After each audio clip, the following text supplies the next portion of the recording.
And that's why I do not have brain tumor, throat cancer, or the effects of a broken neck anymore.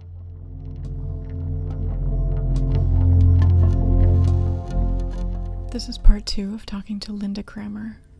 Today we learn about how to use our thoughts to heal, including things she learned in her near-death experience from 2001. If you enjoy spiritually transformative content, please hit that subscribe button. In my NDE, I actually had 2 women with me. Yep. The first one is this lady who's always with me. I think she's a guardian angel. I don't know. I don't want to ask her because I just accept her. I don't need a title for her. So in my book, she's the first chapter. Who is this woman? So I talk about instances throughout my whole life where she has helped me. She was the one who told me to buckle up when I was having a plane crash.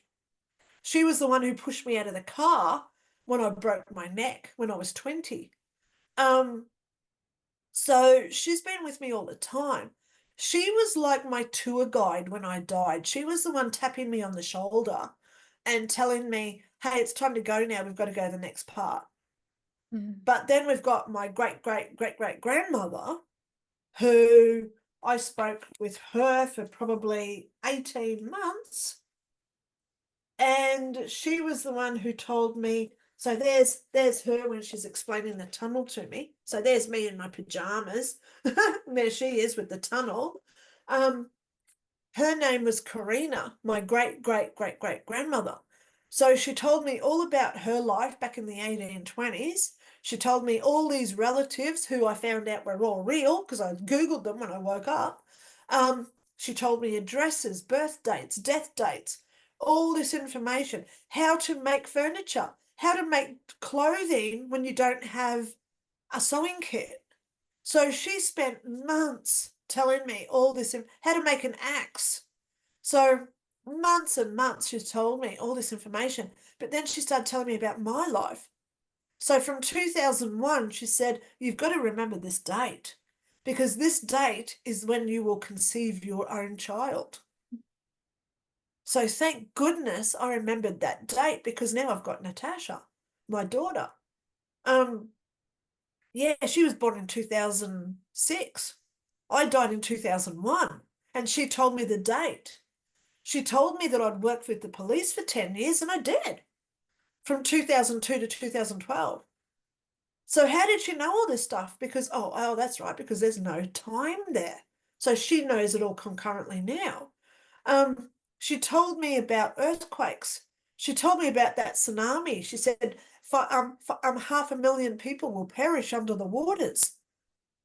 Oh my God. And that one came true. She told me about Hawaii's volcano. She said 3 miles of land will be created. And look at what happened when that volcano went off a few years ago. Three miles of land was created. So she tells me about personal prophecies. She's telling me about natural disaster prophecies. She's told me about plane crashes, economic crashes, political uprising. She told me about royal families. Mind blow. Just how much stuff she told me. So how do I remember all that stuff? Because I didn't have a pen or paper. You know, when she's saying, oh, yes, in 2006, this will happen. Then in 2009, this is going to happen. In 2022, this is going to happen.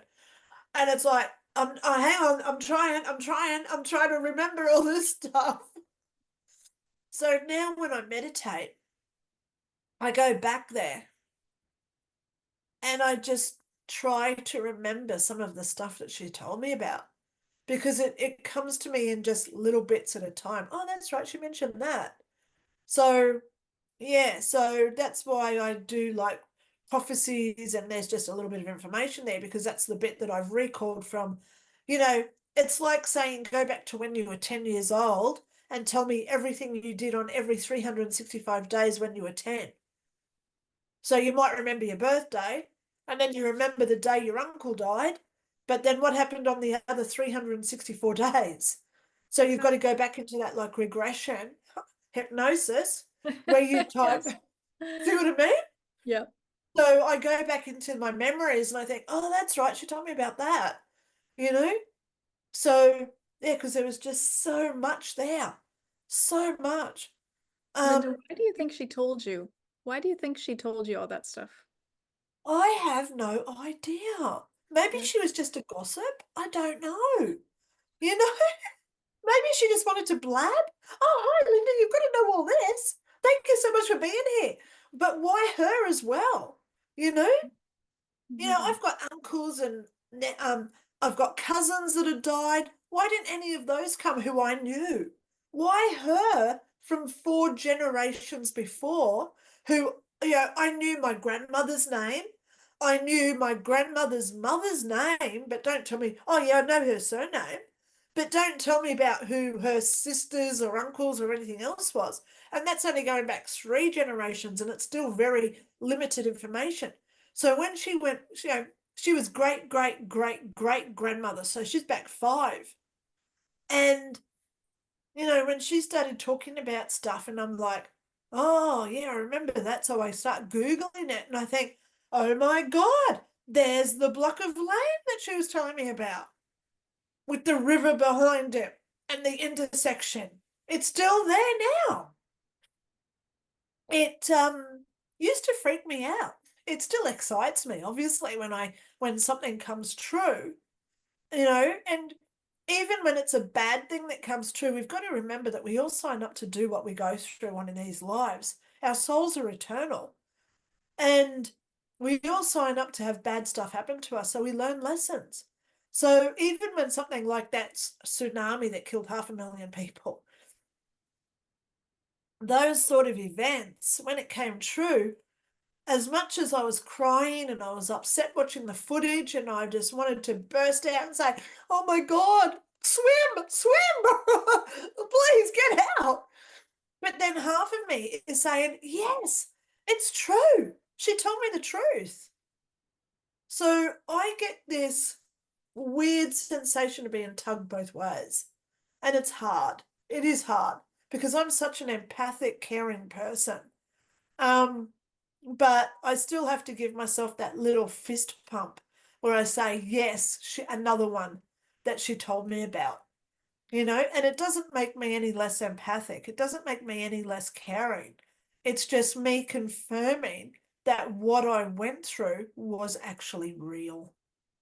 Yeah. So, you know, and that's what most NDE researchers want to know.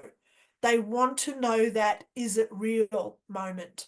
They want to know that confirmation that when we die, it doesn't end like a light bulb turning off, that there is something else out there that is hope. How do I be spiritual? How do I lift people? How do I, in this world so dark, for lack of a better word, or heavy and dense? And I'll say to them, imagine you go to a beach and you take a little pail and you fill the pail with wet sand. You know that's dense, that's wet sand, but within that wet sand there are little air bubbles. And how would you get the air bubbles to rise? You would shake or hit or like Yeah, shake it, right? And that's that's right. what I feel is happening, is we're being shaken to choose, Yes, right? To we choose are. life.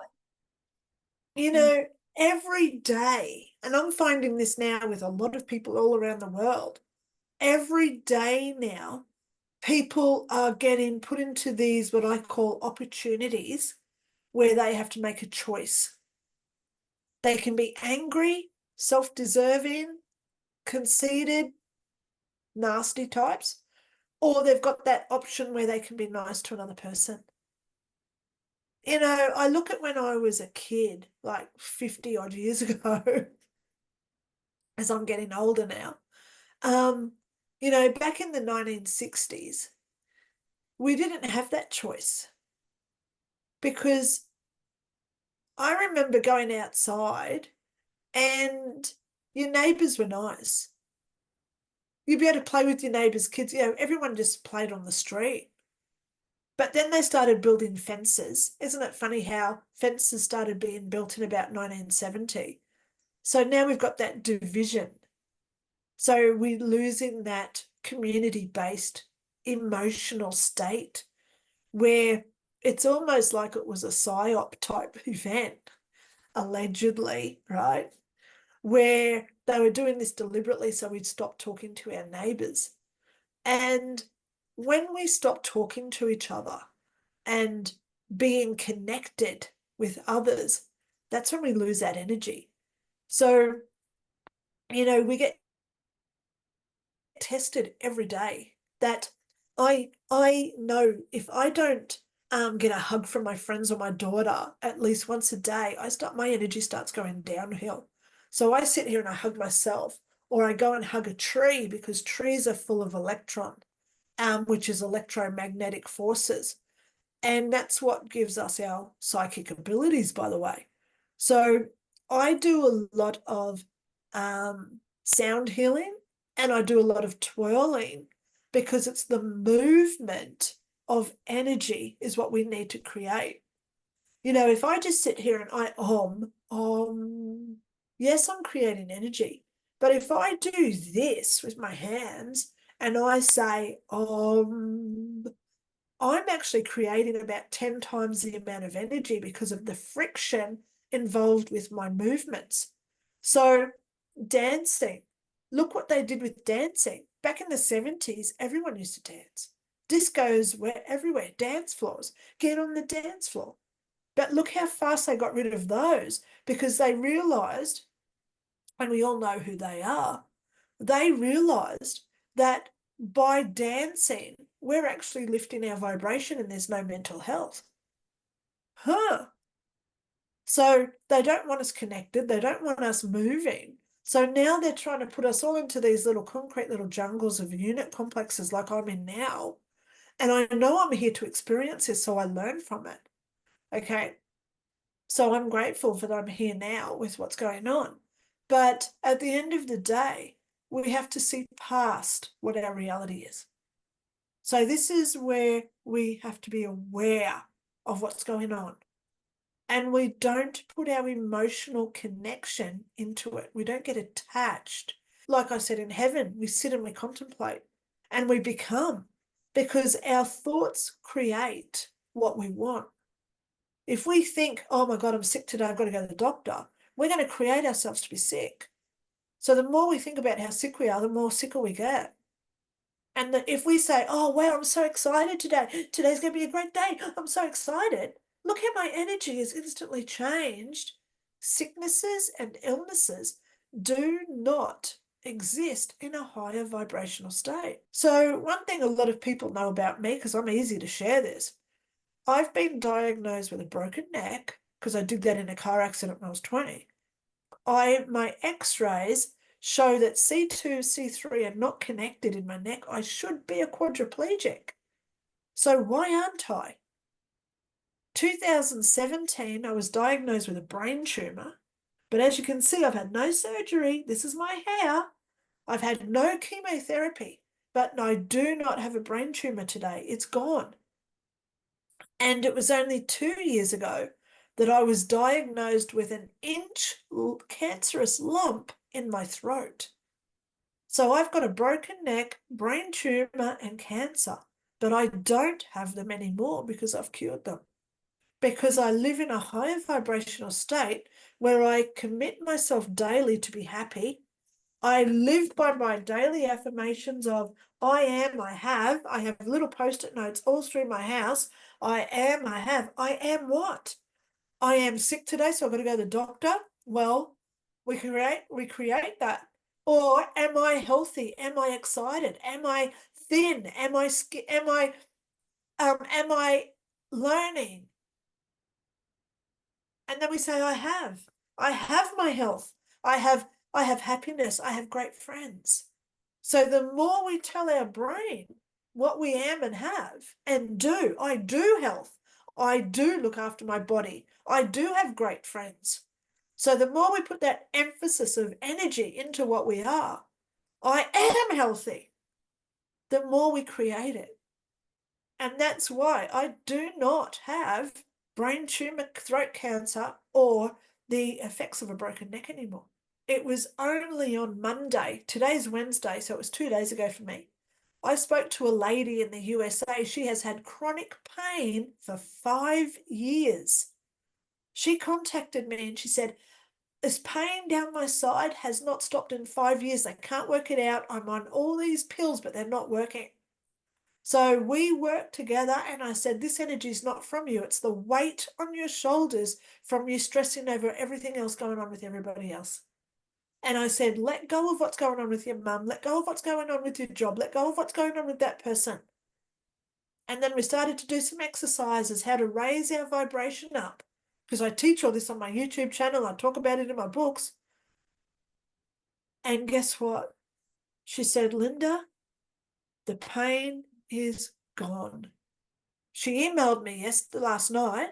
She said it hasn't come back yet. So that's 2 days with no pain. When she's had chronic pain down the side of her head for 5 years.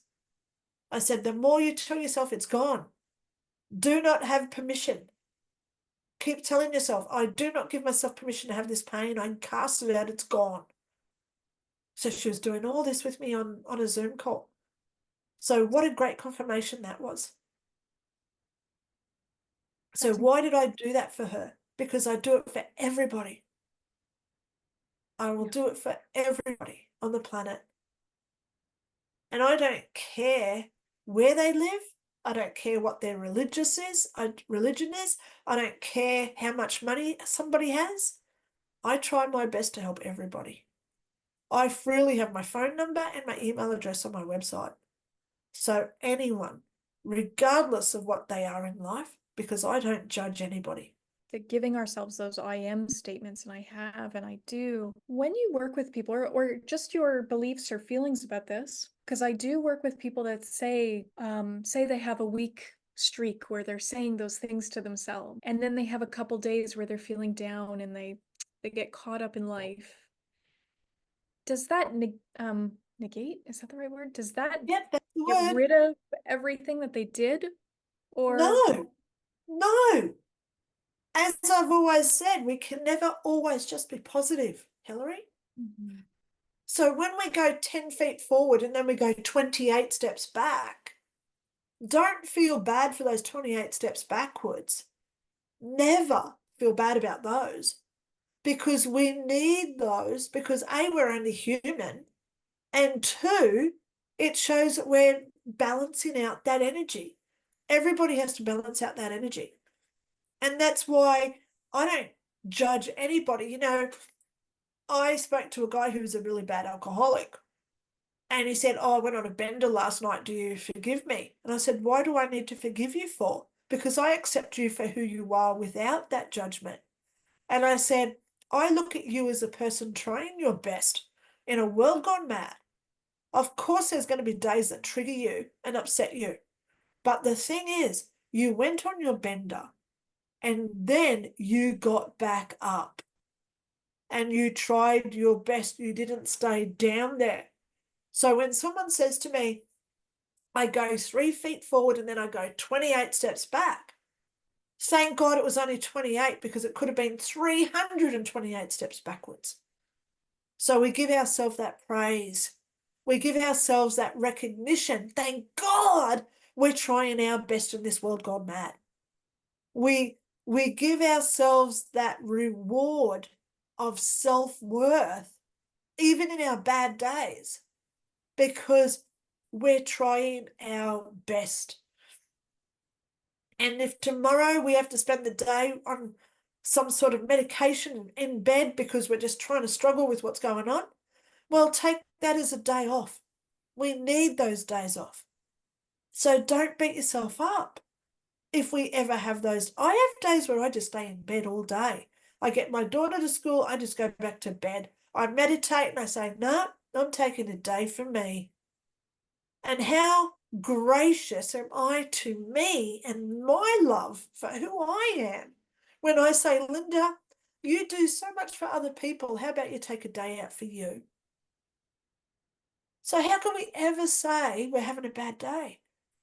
Because bad days, even if you just go, oh my God, I'm just going to go crawl under a rock, because we need to go and crawl under a rock that day. That's how our survival mechanism will get us through. So the next day we could possibly walk that 2 steps again. Give yourself that time out and just say, you know what? I'm grateful that I recognized I needed that day. And give yourself that pat on the back and say, we've got ourselves. We don't need a partner. We don't need our parents or siblings or cousin or best friend to come up to us and say, hey, Lynda, you're doing a good job. The only person that can tell us ever that we're doing a good job is us. And this is where we look at ourselves in the mirror and you say, you know what? I try my damn best. I get up every morning, I make my bed, I get dressed, I look after my daughter, she goes to school, I get onto emails, I do my work. Wow, I do my best to help anyone on the planet. But today, stuff it. I'm going to take a day for me. And you know what? There's no guilt there, because I'm going to look after me like I do for many people that I look after. But as long as we say to ourselves at the end of it, you know what? Now I'm going to stand up. Now I'm going to try something else. I'm going to try and just be a little bit positive. And with me, it always just starts with I am. I am getting out of bed today. I am going to have something to eat. I am going to go to the bathroom and have a shower. I am going to put on my nice fluffy slippers and look after me today. Because even that is so beneficial and rewarding to know that we do self-care. Yeah, those I am statements are really powerful. Really Oh, we don't realize the power of our words. I get emails every day and I actually reply where I show people what they've said. I had one lady, she said, I have had chronic arthritis for 20 years. So I read that and I paged down, I put it in red. Why are you keeping this going for? Now's the day to stop saying I have had this for 20 years and change the word into I had it for 20 years. Today I am better. I do not have that pain anymore. It's now gone. I do not give myself permission to have that pain anymore. It can take 3 months to change our mentality, our thought processes, but it does happen. I cured brain cancer and a throat cancer just by being positive and by saying, you're gone. I will not allow this on my body. I go, permission. And then I go and put on Led Zeppelin and I sway, because this is me energizing, and I create this energy around me where I'm feeling great. And then you wonder why my little tumor went beep, beep, beep, beep, gone. So I teach how to be positive, how to stay happy. And it all starts within ourselves. So the more we love ourselves, we appreciate who we are. Because right now I'm feeling this energy around me, and it's this same sort of energy that I had in heaven. It's gorgeous. It's just like I'm floating on my chair. I want that for everybody, Hillary. I want everybody to feel this. I feel so light. I'm floating on my chair. Everything in the world. And I just say, flick that stuff off. It doesn't matter at the end of the day. Yeah. At the end of the day, how many past lives have we had? How many future lives have we got down the track? This little existence of 100 years, it's pitiful in the existence of immortality. Yeah. So, yeah, don't take things so on board. Just let things go. Don't let it affect us. When you experienced, I know a lot of NDErs, they say that it's almost like it's all happening at once. How did that feel for you, and how did you put it into some fashion? How did you put it into order of sorts? Well, first of all, let me just say, it did happen like it was all happening at once. It's a mishmash of just all in one concurrent time, because time doesn't exist there. And there's no space there either, which is a really weird thing. So how are those buildings hundreds of kilometers away? I don't understand that. But ultimately, what I've researched, because I've researched a heck of a lot of NDEs over the year to try and justify what I went through, make some sort of semblance of it. But what I find is every NDE is different. So I look for the commonalities and those similarities. Why do so many people always land in that field of flowers? Is there an X there? X marks the spot. It's like, beam me down, Scotty type thing. We all land in the same place. I don't know, because there were things that weren't explained to me. If I say, think of a road trip on Interstate 66, goes all the way across America. I-66 starts in California and it goes all the way over to the East Coast. So of course you're going to go through mountain ranges. At some point you'll go through a snowfield. Other points you're going through the desert. Then you might hit a flood. Other times you go over bridges. How far down that road do we all get in our NDE? And do we all start at the beginning, or do we start at the floods and go for that bit? There's no comparison from one NDE to another. The very fact that we've had them is sufficient, especially the ones that have got some sort of proof that they happened, like medical files. Oh, by the way, here's my medical files. I like keeping them on my desk. So there's all my medical files to show that this was real, with all my ECGs, hospital records. There's my ambulance report saying that I was 14 minutes clinically dead. So how do we justify anything after this mortal world? We can't, because we're not supposed to know what's coming. If we all knew what our goals or purpose was in life, we wouldn't go through the work to get there, to achieve it. It'd be just given to us like a golden spoon. So we have to do that work and to create that energy, which is a frequency, which is emotion of heaven, ultimately. So as for your question, I honestly can't answer it because I only saw my own experience, and it's hard because we have to trust. That's the big thing. Trusting that there is something out there that we can't fathom with just our menial little brain capacity. At the end of the day, as long as we do what we can for each other, bringing out the best in each other to get through this world gone mad, where we do strive to be the best version of ourselves. That's what I try and accomplish in this world. Yeah, there's a lot of people waking up, Hillary. Yeah. Thank God there's a lot of people waking up. I want to create harmony, love, support, forgiveness. Not getting caught up in the fear, right? Choosing love. That's right. Fear is the biggest one. That's, if you look at the energy that comes from our emotions, fear and anger are the most generating of energy. When you look at the other side of that spectrum, love is actually the hardest emotion to create.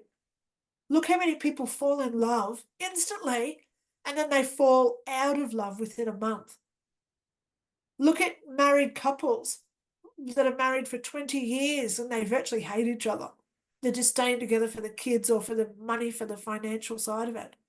So working on love is actually the hardest emotion to create. I try and do that every day. Yeah. And where does it start? Always within us. So the more I say to myself, you know what? I'm not going to hate today. I'm going to love. I'm going to create it. And it's funny how you said about that beach scenario before, because I have my own beach philosophy with love. Imagine that you grow up in the desert and someone says, do you want to go to the beach? That first day, you're so excited. I'm going to the beach, I'm going to the beach. You run down through the sand, you're running into the water. Look at the excitement and that passion that we create, that love. The second day you go to the beach and say, oh yeah, today I'll just walk. I was here yesterday. You get in the water. Oh, this is great. The third day, you might just go down and you say, oh, I'm not even going to go into the water today. I'll just sit on the sand. So after 6 months of doing that, you might not even go to the beach. How many people live at the beach and they never go to the beach? Because they fell out of love for the reason why they live there. Sad. Yeah. But that just shows you love is the hardest emotion to create. We've Yeah. got to keep working on it to build that energy to have that love emotion. Yeah. And so many people out there don't want to do the work. They'll go to work, get paid by somebody else to put their energy into their business. But when they come home and it's their own business, they won't even entertain the thought to create that or build the emotional love that's needed for the relationship at home. So it's unfortunate. There's so many techniques out there to do it, darling. And that's, as long as we put that thought into people's heads to go and do their own research and find out what is out there. I say to people, don't just take my word for what I do, because that's just what worked for me. You've got to get off your butt and go out there and find what works for you to do this. Some people like hugging trees, some people do sound healing, some people do hypnotherapy, yoga, any other modality out there. As long as we try our best to create happiness within ourselves, that's the big thing. That's why, I studied my PhD. I studied a lot about science, quantum sciences. I never talk about it because people lose the plot. They don't understand it. So I talk to people on their level where I use words that they can comprehend. So then they feel trusting enough to do this themselves. I'm saying it for 20 years now, there's a spiritual war occurring. And it is a spiritual war right now.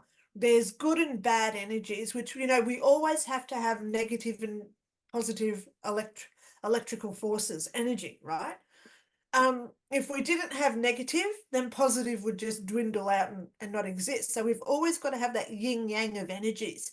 And right now, the negative energy is trying hard to diminish the positive. So we've got to get that rebalance occurring again. And whether it's politics, religions, or sports, look at what's just happened with the Olympics. There's a lot of judgment, there's a lot of being offended occurring. Now, these are people who are generally nice and loving people who say, oh, yes, I'm spiritual, but they're getting so offended by what's going on with something that doesn't even intervene with their lives. So this is where we've got to look at ourselves and say, are you walking your talk? Because a true spiritual person doesn't get offended by what others do. How dare we judge somebody else for what they're doing because we don't know what their life path is. We don't know what lessons they're here to learn. We don't know the impact that what we're supposed to learn from their actions as well. So we can't judge anyone. We just have to be grateful and thankful that we saw and experienced what they are offering to us, because it is an offering. Every single interaction with another person is an offering of learning a lesson. I look at every interaction I have with every single person. And if I do think, oh my God, why are they doing that? I slap myself and I say, Lynda, why are you even judging them?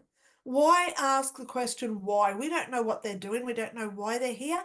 And what is it trying to teach me? You'd see this in your work too. As I just said, darling, off camera, that, we're all here to do our little integral part of adding up this little energy frequency, these little dots everywhere around the planet, and we all connect like ley lines. You do your modality, I do my modality.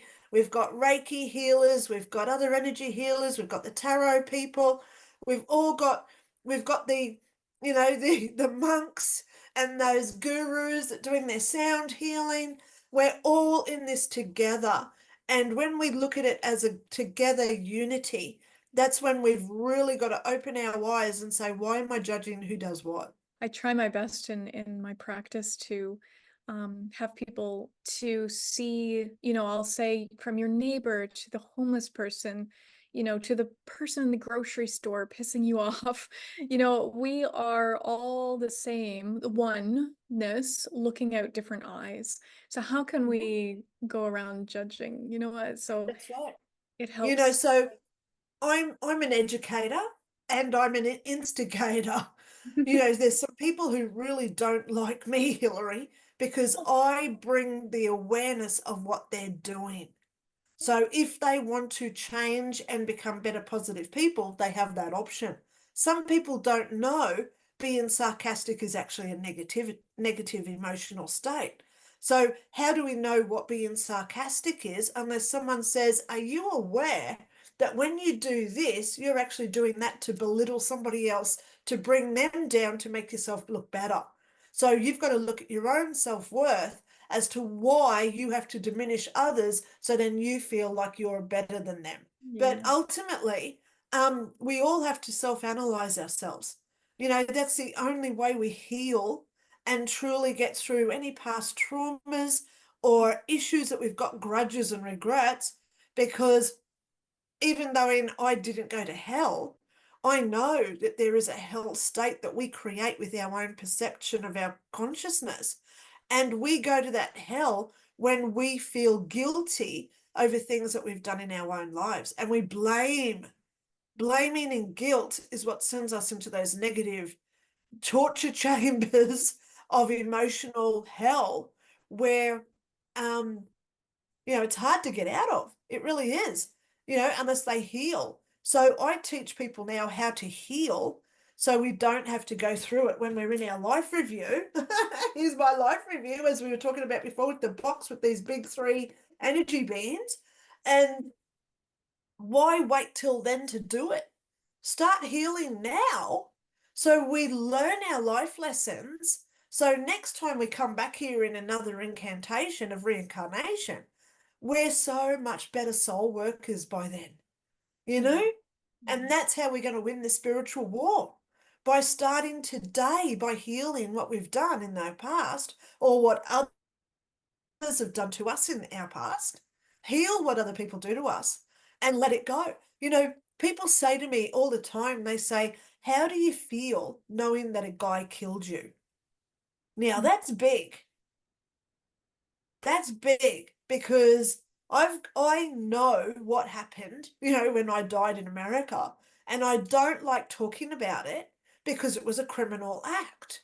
So I look at people and I say, if I saw him today on the street, I would run up to him, put my arms around him, give him the biggest kiss on the cheek, and say, "Thank you." Because not only have I healed all his anger, all his issues, and his reasons for wanting to hurt me, but I've also healed all my issues and judging him why he wasn't doing things as well. So then I take out that emotional connection and that emotional energy that creates our emotions. So then I look at him as a person and I say, right, I went over to America. I had this NDE, and now look at what my life has turned into since then. How can I not be grateful for him being the instigator of that? Always something to be grateful for. Yeah. Just I spoke to a lady who had a stroke. She was so angry. I'm a counselor. I can't get to work anymore. I can't see my clients. So I said to her, why don't you start working from home? Like, this was before COVID, like 2019, I spoke to her. Why don't you start working from home? So she rang her boss. She sent me an email. She rang her boss and said, can I start working from home? And she was now seeing double her clients. So instead of 25 people a week, five people a day, she was now seeing like 8 people a day, 40 clients a week instead of 25. And Wow. you wonder why she had a stroke, so she could help people with their mental health more. See how we get put into opportunities to be better people ourselves for others.